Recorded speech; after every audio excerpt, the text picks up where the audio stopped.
नमस्कार दोस्तों, स्वागत है आप सभी का आपके अपने YouTube चैनल एनपी कॉन्सेप्ट में। मैं आपका तहे दिल से अभिनंदन करता हूं और मैं आशा करता हूं कि दोस्तों आप सभी अच्छे होंगे।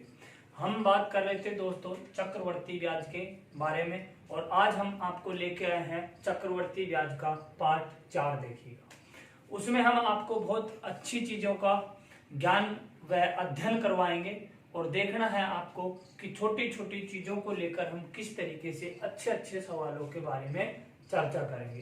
तो देखिएगा दोस्तों, हमने जो आपको बताया था वो बताया एक टेबल बताई थी और टेबल के अंतर्गत हमने आपको चर्चा किया था कि साधारण ब्याज और जो हमारे पास में चक्रवर्ती ब्याज होते हैं वो किस तरीके से निकालते हैं। ठीक है दोस्तों, तो हम बात कर रहे थे दोस्तों चक्रवृद्धि ब्याज के बारे में, यानी कि सीआई।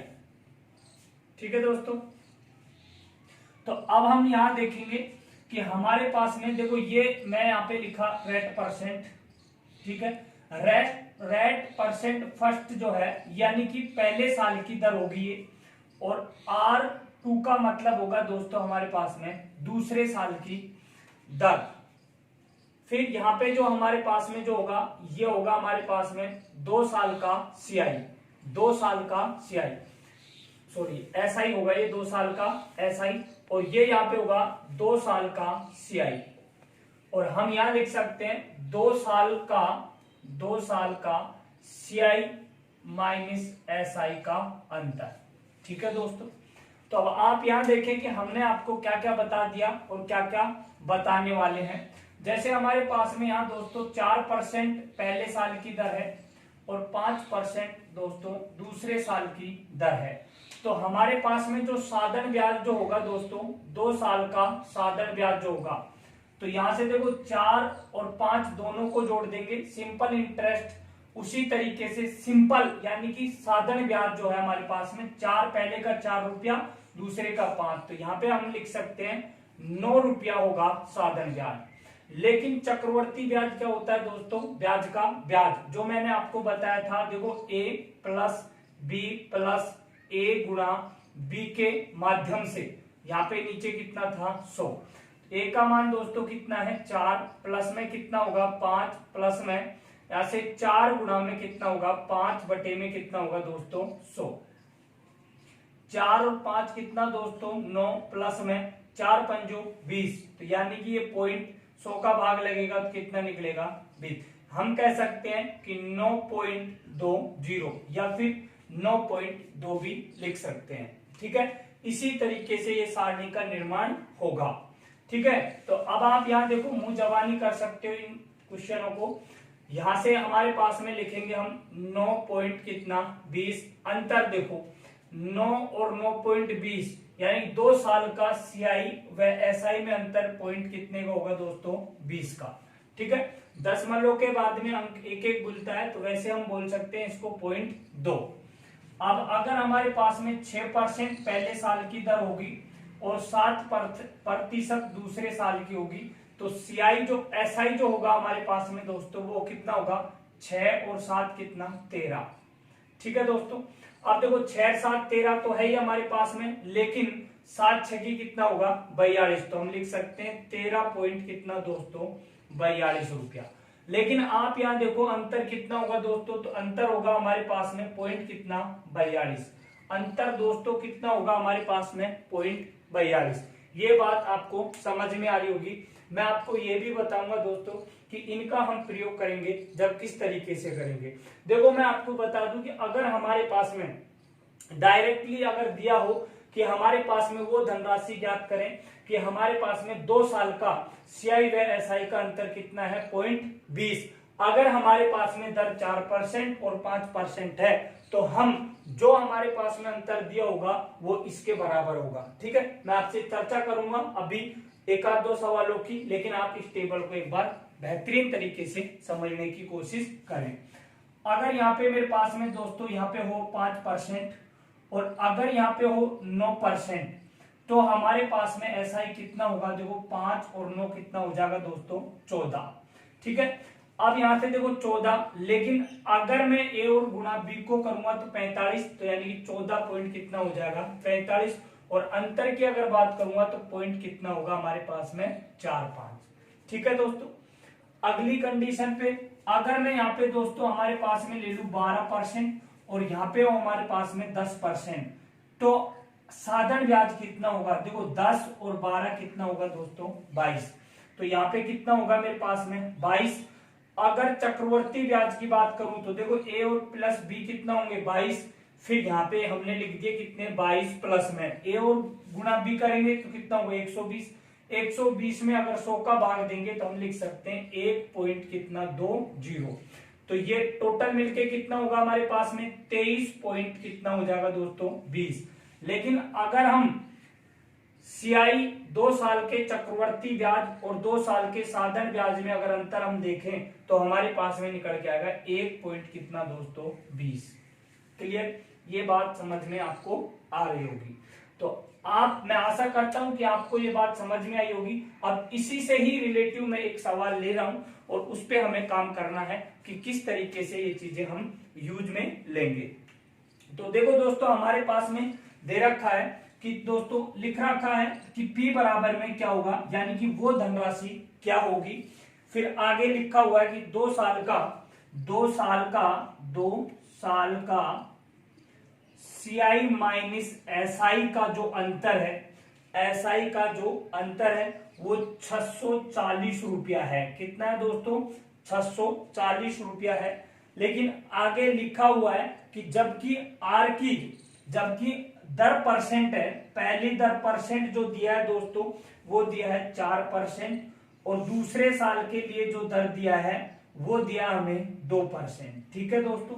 तो हमें याद करना है कि वह धनराशि क्या होगी। अब देखो पहली दर कितनी है? 4%, दूसरी दर कितनी है? 2%। तो हम यहां से लिख सकते हैं, हमारे पास में अंतर पूछा है। क्या पूछा है दोस्तों? अंतर दे रखा है।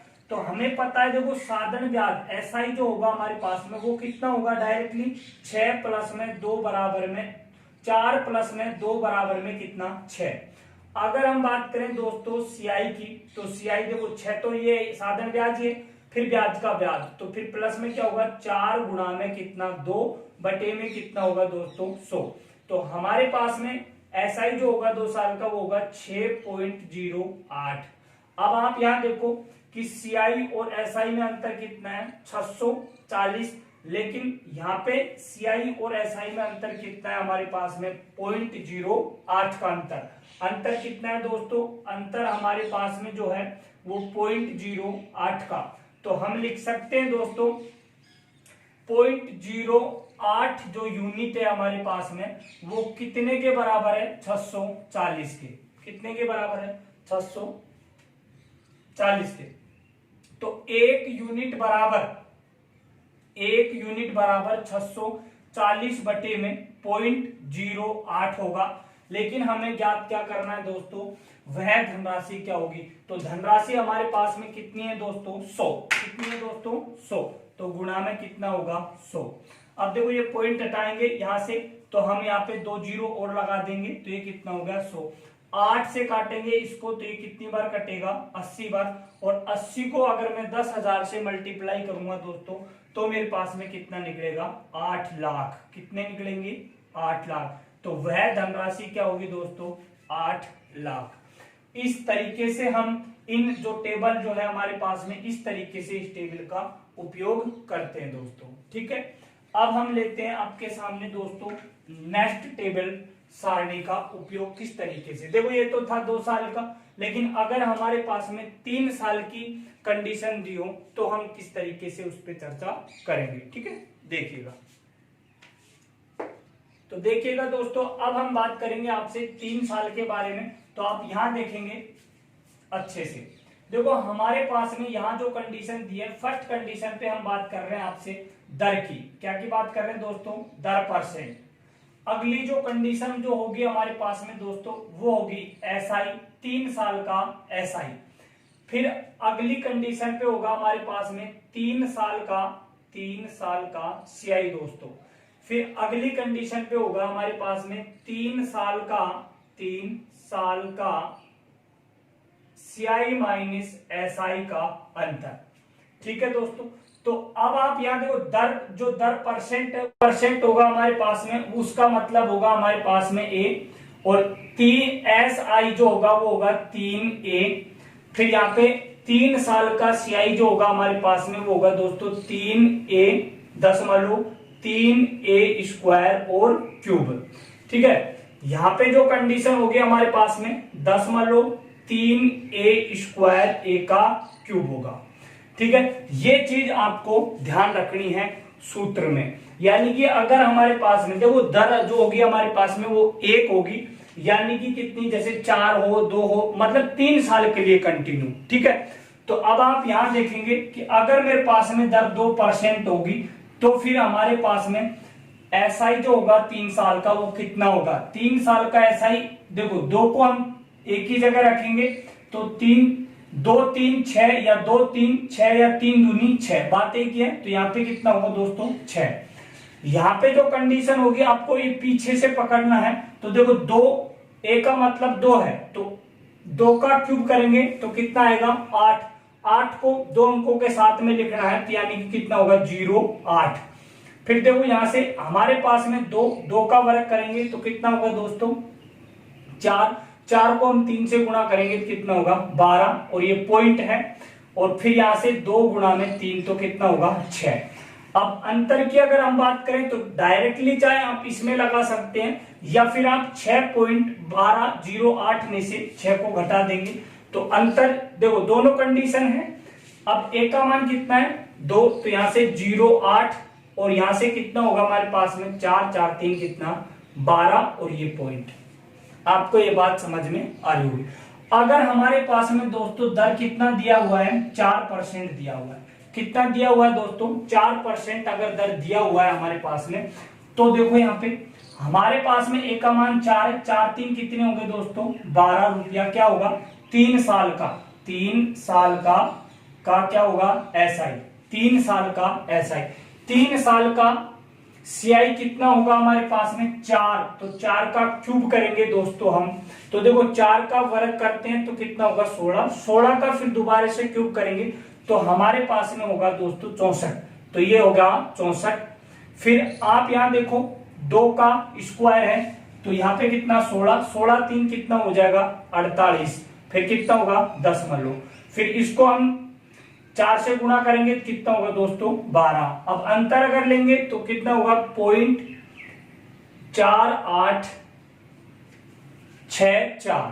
ठीक है, अब अगर मैं यहाँ पे 5% लूं, दर परसेंट 5% होगी तो ऐसा ही कितना होगा दोस्तों हमारे पास में 5 3 कितना 15। अब पीछे से सोल्व करेंगे, देखो 5 का क्यूब 125, तो हमने बताया आपको कि 2 अंक लेना है। 5 का 125, तो यहाँ पे एक हासिल बच गई है, ध्यान रखना है। 2 अंक रखेंगे, अगर 1 अंक होगा तो 0 साथ में चलेगा, और 3 अंक होंगे तो 2 अंक लेना है हमें। ठीक है, जैसे ये पेयर बन रहे हैं, देखो यहाँ पे पेयर बन रही है, तो यहां से कितना होगा 125, एक हासिल बच गई। अब देखो 5 का वर्ग 25 3 75, एक हासिल कितना होगा 76, और यहाँ पे पॉइंट।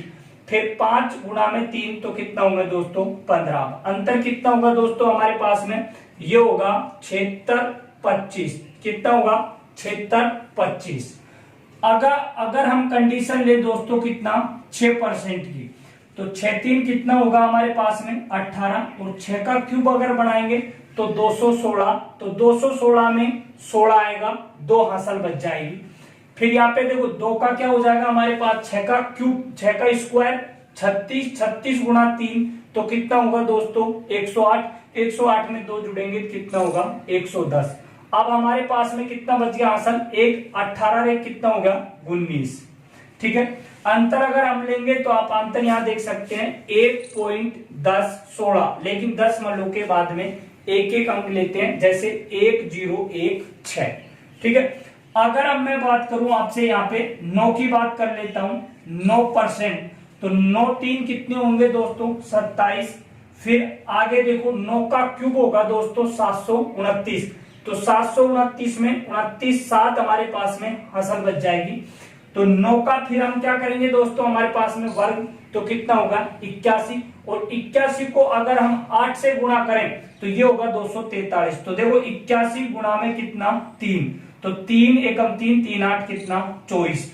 तो अगर आप हमारे पास में हासिल कितनी बच रही थी, 7 7 और जोड़ देंगे तो यहाँ कितना हो जाएगा 250।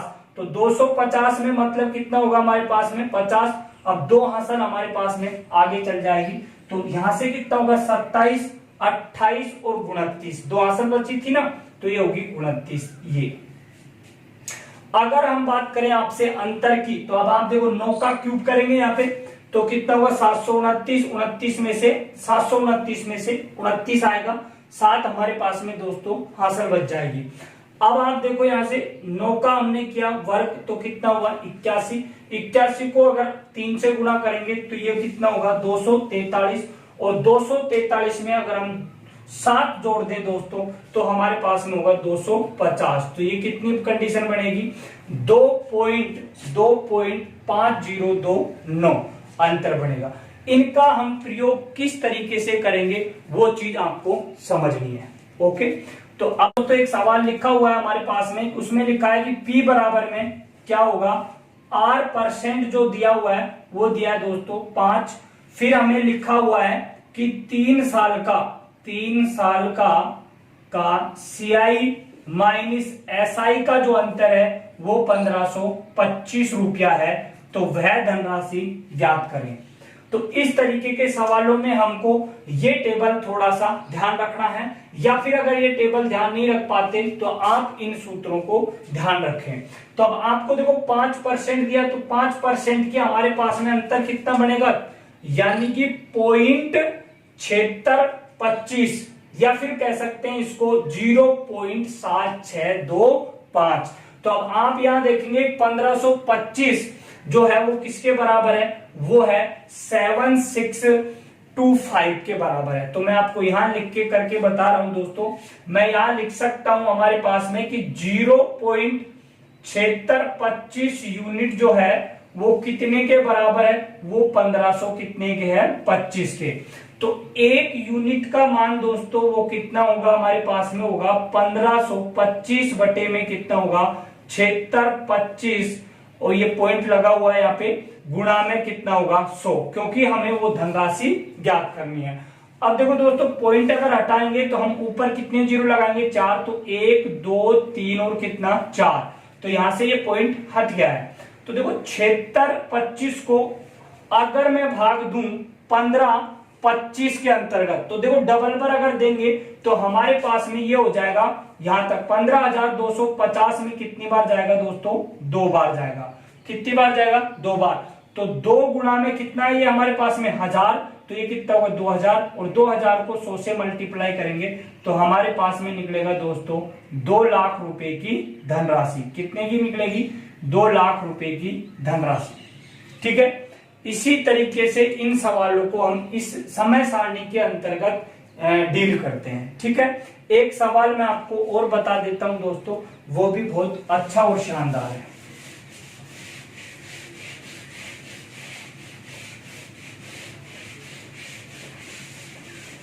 देखिएगा, जब हमारे पास में दरें अलग अलग हों तो हम उन सवालों के साथ में किस तरीके से डील करते हैं दोस्तों। तो यहाँ पे देखेंगे कि यहाँ पे जो सवाल लिखा हुआ है कि P बराबर में दिया हुआ है दोस्तों, P बराबर में दिया हुआ है हमें 4000 रुपए की राशि है। P बराबर में 4000 रुपए की राशि, पहले साल की जो दर है दोस्तों R1 6% है, और दूसरे साल की जो दर है दोस्तों वो 4% है, और तीसरे साल की जो दर है वो कितनी है 5% है। फिर आगे लिखा हुआ है हमारे पास में कि ज्ञात करें हमारे पास में कि 3 साल बाद CI और SI का अंतर ज्ञात करें। ठीक है, देखो दोस्तों मैं फिर बता देता हूं, मूलधन बराबर 4000, पहले साल की दर 6%, दूसरे साल की दर 4%, तीसरे साल की दर कितनी है 5%। तो बंदा ये कह रहा हमें कि 3 साल के बाद CI और SI का अंतर ज्ञात करें, यानी कि मैं ये लिख सकता हूं यहाँ पे 3 साल बाद CI माइनस SI का अंतर ज्ञात करें। तो अब आप यहां देखेंगे कि हमने आपको देखो यहाँ पे हमारे पास में दरें अलग अलग हैं, तो हमें ये लगाना पड़ेगा, देखो A plus B plus A गुणा B बटे में क्या हो जाएगा दोस्तों 100। ठीक है। अब आप यहाँ देखो कि ये तो अगर मैं 6 और 4 को लूंगा एक बार तो 2 साल का निकलेगा, तो यहाँ पे लिखूंगा 2 साल का CI। क्या लिखेंगे? 2 साल का CI। तो ये कितना होगा? 6 प्लस में कितना? 4 प्लस में 6 गुणा में कितना होगा? 4। 6 गुणा में कितना? 4 बटे में कितना हो जाएगा? 100। 6 4 10, 24 में 100 का भाग लगेगा, 10 पॉइंट कितना? 24। क्लियर? 2 साल का CI है, तो यहाँ पे कितने का चाहिए? 3 साल का। तो 3 साल का, तो 3 साल का अगर निकालेंगे तो A का मान तो हो जाएगा दोस्तों ये, और B का मान कितना हो जाएगा? 5। तो यहाँ पे लिखेंगे 10.24 प्लस कितना? 5, फिर प्लस 10.24, फिर गुणा कितना? 5 बटे में कितना होगा दोस्तों? 100। तो ये हो गया हमारे पास में 15 पॉइंट कितना? 24 प्लस, अब देखो इसको इससे मल्टीप्लाई करेंगे, फिर 100 का भाग लगेगा। तो 15, देखो 15 4 कितने होंगे? 20, 2 बच गए, 5 दूनी 10 और 2 कितना होगा दोस्तों? 12। तो यहां से कितना हो गया? 12। 5 एकम कितना हो गया? 5। अब देखो यहाँ पे 2 पे 0 लग रही है हमारे पास में, तो ये कितने पे? यहाँ पे 100 का और भाग देंगे तो 2 और खिसक जाएगी हमारे पास में। तो ये कंडीशन क्या बनेगी? यहाँ दशमलव लग जाएगा। ठीक है, तो मैं यहाँ पे जोड़ूंगा इसको, यानी कि पॉइंट कितना? 5, 1, 2 और 0 बराबर में। तो यहां से जो कंडीशन होगी 15 पॉइंट, देखो 5 इसके अंतर्गत जुड़ेगा कितना होगा? 7, फिर 5 इसके अंतर्गत जुड़ेगा, 5 और 2 कितना? 7, 4 1 कितना? 5, और ये कितना हो जाएगा दोस्तों? 2, यानी 15.752। 15.752 हमारे पास में 3 साल का CI है। क्या है? CI। तो अगर मैं SI की बात करूं तो SI तो सिंपल होता है, 6 प्लस में 4 प्लस में कितना? 5 बराबर में कितना होगा दोस्तों? 15। तो अब आप अंतर देखिएगा इनके अंतर्गत, तो अंतर जो है दोस्तों वो कितना है? 0.75 और कितना? 2। क्लियर? अब यहां देखेंगे कि हमारे पास में वैल्यू कितनी दी है? 4000। तो मैं ये लिख सकता हूं दोस्तों 100 यूनिट कितना भैया? 100 यूनिट बराबर में कितना है हमारे पास में? 4000। तो 1 यूनिट का मान कितना होगा? 1 यूनिट का मान होगा हमारे पास में 400। 1 यूनिट का मान 40। 1 यूनिट का मान कितना हो गया दोस्तों? 40। तो हमें अंतर ज्ञात करना है, तो 0.75 2 से गुणा कर देंगे, तो हम यहां लिखेंगे कि 3 साल बाद CI माइनस SI का जो अंतर होगा हमारे पास में वो होगा 0.752 गुणा में कितना दोस्तों? 40। अब देखो 0 को छोड़ दो, यहां से गुणा करो तो 4 गुणा 2 करेंगे तो कितना होगा? 8। 20 का 0 2 बच गया, 28 और 2 कितना? 30, और ये 1 0 ये छोड़ा था। अब देखो 1 2 3 के बाद में है, तो 1 2 3, तो यहां से कितना कह सकते हैं हम कह सकते हैं कि 30.08 हमारे पास में उत्तर करेक्ट होगा। तो ये हमारे पास में इस तरीके के सवालों के साथ में हम इस तरीके से डील करते हैं। इसी तरीके से दोस्तों हम ब्रेक लेते हैं और फिर मिलेंगे आपको नेक्स्ट वीडियो के अंतर्गत। अगर हमारा आपको पढ़ाना पसंद आता है तो चैनल को सब्सक्राइब व साथ में लाइक और शेयर करना ना भूलें। धन्यवाद दोस्तों, बेस्ट ऑफ